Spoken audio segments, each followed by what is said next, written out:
परम आदरणीय प्रधानमंत्री श्री मोदी जी, आपने 4 जनवरी 2021 की किसानों के साथ वार्ता को असफल करके अपने पैरों में कुल्हाड़ी मार ली। आप जानते हैं, किसान अडिग है। वो अपनी बात आत्मा से कह रहा है और आप अपनी बात स्वार्थ में कह रहे हैं। विजय आत्मा की बात की होती है। आपको जानना चाहिए कि आपकी असली हैसियत क्या है। आपकी कुर्सी जिस पर आप प्रधानमंत्री बन के बैठे हैं, इसके 4 पावे लकड़ी के नहीं मोदी जी, इसके 4 पावे अलग अलग हैं। एक पावा है हिंदू मुस्लिम जातिवाद सांप्रदायिकता का बना हुआ है। दूसरा पावा आपकी नफरत, झूठ और लूट पर कायम है। तीसरा पाया आपका आपदा क्रिएट करो, देश के सामने आपदा लेके आओ और उसको अवसर में बदल डालो। जैसे आप जानते हैं, गोधरा कांड की आपदा का आपने क्या फायदा उठाया। गुजरात के अंदर हजारों मुसलमानों का कत्ल करके हिंदू हृदय सम्राट बन गए। आप आरएसएस और बीजेपी के सबसे प्रिय नेता बन गए। आपने पुलवामा की घटना का क्या फायदा उठाया। सर्जिकल स्ट्राइक करके वोटों को हिंदू मुसलमान, हिंदुस्तान पाकिस्तान करके भड़का के 303 सीट ले गए, जबकि आपको 3 सीट भी मुनासिब नहीं थी मिलनी। मोदी जी, आपका एक पावा धनपतियों का है, पूंजीपतियों का है। आपने सारे देश की हुकूमत से जो काम कल्याण का करना चाहिए था, जिनके लिए, गरीबों के लिए, मजदूरों के लिए, आपने वो काम पूंजीपतियों की खुशहाली के लिए किया। सारे देश के संसाधन सब इनको बेच दिए। एक संसाधन बाकी बचा था, किसानों की धरती का, किसानों के मुनाफे का। वो सारे का सारा आपने थोक में ये 3 कानून बना के सारा पूंजीपतियों को सौंप दिया। आपका चौथा पावा है कि आपने जब अयोध्या के अंदर शिलान्यास के समय रामायण की कुछ चौपाइयों के साथ भाषण दिया था, उसमें आपने स्पष्ट कर दिया था कि भय बिन प्रीत नहीं। इसलिए सारे विपक्षी नेताओं के घर पुलिस और ये इनकम टैक्स इंस्पेक्टर्स वगैरह भेज के, ईडी, सीबीआई, इनका फायदा उठा के उन बड़े बड़े नेताओं के खिलाफ झूठे केस भर दिए, झूठे केस कर दिए, कोर्ट में, जेल में डाल दिया। आम जनता डरने लगी। और आप सिर्फ डरे क्यों नहीं? जहां तक आपकी अपनी पार्टी का ताल्लुक है, आपकी पार्टी के एमपीज, आपकी पार्टी के, आपकी कैबिनेट के मिनिस्टर्स और आपके चीफ मिनिस्टर्स, एमएलएज और यहां तक के आईपीएस और आईएएस भी भयभीत होकर जी रहे हैं, एक बंधुआ जीवन जी रहे हैं। कोई भी अपनी आत्मा से काम नहीं कर सकता। जब आपने इनको इतना भयभीत कर दिया तो आम जनता तो भयभीत है ही, न जाने किसकी लिंचिंग कहां पर कैसे हो जाए। आपने ये भय इसलिए बनाया, जो आपने अपनी मंशा प्रकट की थी कि अगर हिंदुस्तान की जनता को भयभीत नहीं किया जाएगा तो तेरी जय मोदी जी कौन बोलेगा। आपने एक जो ये निचोड़ निकाला कि इन चारों चीजों को मैं अगर जिंदा रखूंगा तो तेरी कुर्सी कहीं नहीं जाएगी।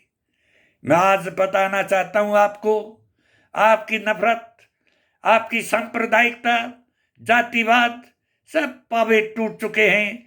जाके किसानों के आंदोलन में देखें, आज मुसलमान, हिंदू और आपके सिख सारे भाई एक साथ बैठे हैं, एक जयकारा बोल रहे हैं, एक दर्द उनकी आत्मा और दिल से निकलता है। आप जाके देखिए 36 की 36 कौमें आपके खिलाफ क्या नारे लगा रही है। अब आपका ये जादू नहीं चलेगा कि हिंदुस्तान पाकिस्तान करके, कब्रिस्तान शमशान करके, हिंदू मुसलमान करके मैं जीत जाऊंगा। ये आपकी जो है पोल पट्टी सब पता चल चुकी है जनता को। दूसरा, आपने जो आपदा क्रिएट करो और उसको अपने अवसर में बदल डालो, वो भी आज जनता को पता चल गया है कि ये आपदाएं कैसे आप पैदा करते हो और कैसे उनका लाभ उठाते हो। जहाँ तक पूंजीपतियों का ताल्लुक है, उनकी पोल तो आपने ऐसी खुलवा दी कि अगर ये आंदोलन और 10 दिन आगे बढ़ गया तो अंबानी, अडानी और आपके दूसरे पूंजीपति साथियों का क्या हाल होगा, आप समझ ले, अच्छी तरह से समझ रहे हैं, जानते हैं।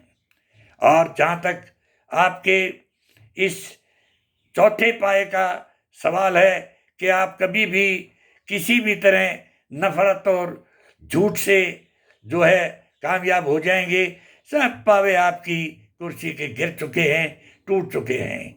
अब आपको प्रधानमंत्री के पद पर रहने का कोई भी नैतिक अधिकार नहीं रहा है। मोदी जी, मैं आपको समझाना चाहता हूँ, हजारों लाखों हमारे जो हिंदुस्तान के शिक्षक हैं उनके माध्यम से, शिक्षकों ने, क्योंकि मैं एक वरिष्ठ अध्यापक नेता हूं, मेरे माध्यम से आपको ये बात समझानी चाहिए कि आप 8 तारीख को जो दोबारा अपने किसानों के साथ, किसान संगठनों के साथ जो आपने वार्ता करनी है, उससे पहले ही आप घोषणा कर दें कि किसान भाइयों, मैं आपकी बात मानता हूं देश हित में, और ये अपने तीनों काले कानून वापस लेता हूं, और आपकी जो चौथी डिमांड है जिसको कि मिनिमम मूल्य समर्थन जो अनाज के लिए और दूसरी चीज़ों के लिए जो 22-23 चीज़ें हैं, वो भी मैं आपकी बात मानता हूं और उसको भी मैं कानून में बदल दूंगा। आप ये चीज़ करें, न केवल आपका हित होगा बल्कि देश का भी हित होगा। आप जानते हैं मोदी जी, आपने कितनी गलतियां की हैं। आपको मैं एक इतिहास की बात बताता हूं। एक क्रैमवेल नाम के प्राइम मिनिस्टर होते थे इंग्लैंड में। अगर मैं कहूं कि प्रजातंत्र के वो जन्मदाता थे तो बड़ी बात नहीं है। उनसे बड़ा बढ़िया प्राइम मिनिस्टर कोई दुनिया में नहीं हुआ।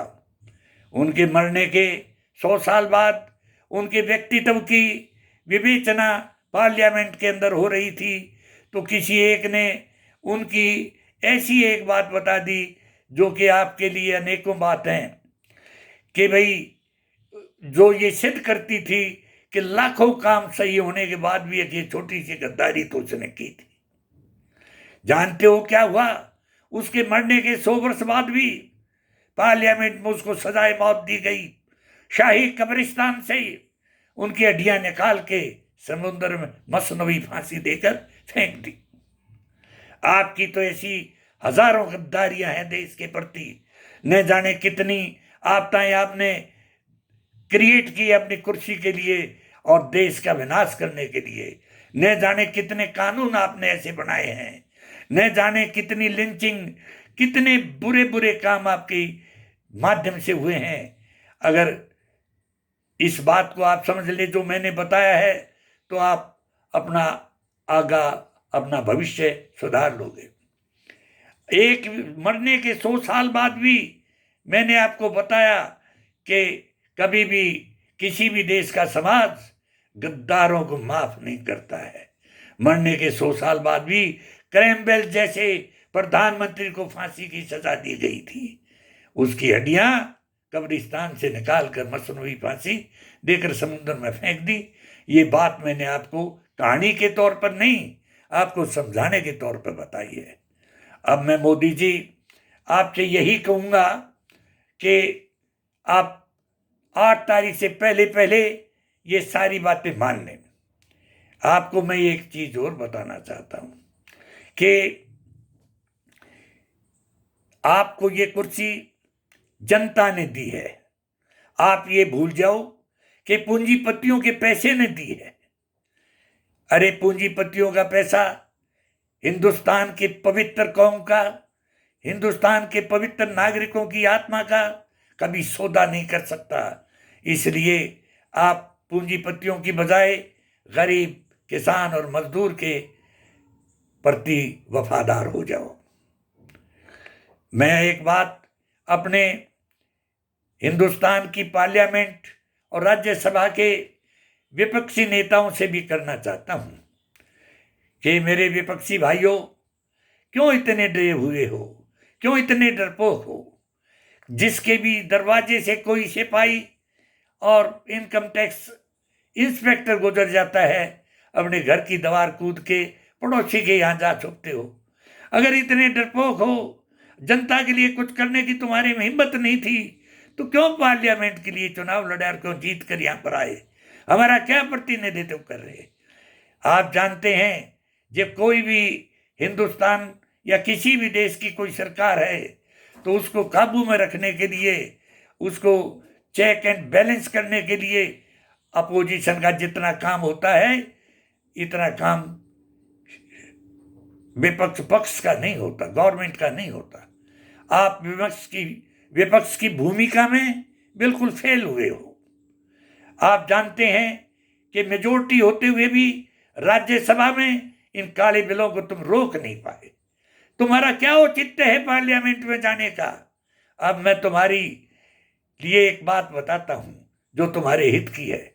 जो कुछ तुम पार्लियामेंट में बैठ के नहीं कर पाए, आज हिंदुस्तान के किसानों ने वो चीज आपके सामने कर दी है कि जिसका लाभ उठा के चलती फिरती लाश से तुम भी जीवित हो जाओ।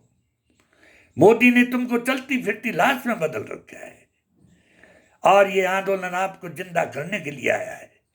आप इनके बीच में बैठ के कुछ नहीं करना चाहते तो कम से कम जिस राज्यसभा में, जिस पार्लियामेंट में तुम कुछ नहीं कर पाए मेजोरिटी होते हुए भी, वो काम आप गांधी जी की समाधि पे जाकर बैठकर काम करें। कहें कि हम जब तक पार्लियामेंट में नहीं बैठेंगे, जब तक किसानों के प्रति न्याय नहीं हो जाता, 4 दिन में तुम्हारे दिल और दिमाग और तुम्हारी आत्मा की हिम्मत बदल देगा। आप ऐसा करिए, आप अपना फर्ज निभाइए।